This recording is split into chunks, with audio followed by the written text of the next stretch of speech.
Pertemuan antara Presiden Donald Trump dan Vladimir Putin yang dijadwalkan pada 15 Agustus 2025 di Alaska menjadi sorotan dunia, bukan hanya karena lokasinya yang unik, wilayah Amerika Serikat yang paling dekat dengan Rusia, tetapi juga karena potensi implikasinya terhadap perang Ukraina dan keseimbangan geopolitik global. Berbeda dari narasi umum yang fokus pada akhir perang, sudut pandang ini menyoroti bagaimana pertemuan ini bisa menjadi titik balik dalam dinamika energi dunia dan aliansi strategis, di mana Amerika Serikat dan Rusia mungkin menemukan kesamaan kepentingan melawan pengaruh Cina yang semakin dominan. Trump telah mengancam sanksi baru jika tidak ada gencatan senjata sebelum 8 Agustus, termasuk tarif sekunder hingga 100% pada pembeli minyak Rusia seperti Cina dan India yang bisa mengganggu rantai pasok global. Namun, di balik ancaman itu, ada peluang kesepakatan energi yang saling menguntungkan, seperti relaksasi sanksi minyak Rusia untuk stabilkan harga global sambil AS dorong ekspor LNG ke Eropa untuk kurangi ketergantungan pada Rusia. Zelensky tidak diundang ke pertemuan ini yang menimbulkan kekhawatiran di Kiev dan Brussel karena EU menekankan bahwa kesepakatan apapun harus melibatkan Ukraina langsung. Trump menyebut kemungkinan land swapping atau pertukaran wilayah sebagai bagian dari kesepakatan damai, yang bisa berarti Ukraina kehilangan wilayah seperti Donbas demi perdamaian cepat. Meski ini kontroversial dan berisiko memicu ketidakstabilan baru.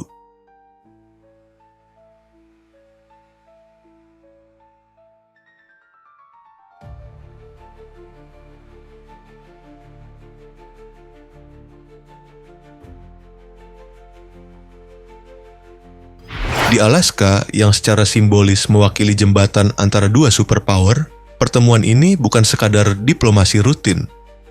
Ini bisa menjadi momen di mana Trump, dengan gaya negosiasinya yang khas, mencoba membalikan meja dengan menawarkan Putin insentif ekonomi untuk mundur dari Ukraina. Sementara Putin gunakan kesempatan ini untuk legitimasi internasional setelah isolasi panjang. Kamera dunia akan menyorot bagaimana dua pemimpin ini yang pernah punya hubungan baik sebelum perang bisa menemukan titik temu di tengah ancaman nuklir dan persaingan artificial intelligence global.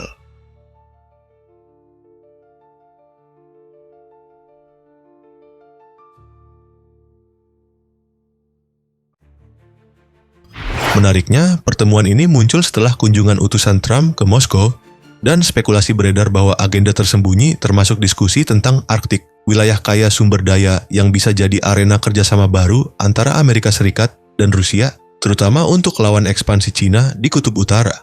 Jika kesepakatan tercapai, harga minyak bisa stabil di bawah $80 per barel, mendorong pertumbuhan ekonomi global, tapi dengan risiko mengabaikan hak Ukraina dan memicu protes dari sekutu NATO.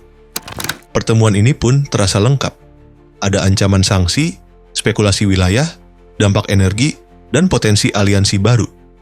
Semua itu menjadi bukti bahwa geopolitik kini bukan hanya tentang perang, tapi juga tentang kesempatan bisnis dan strategi jangka panjang yang bisa mengubah peta dunia.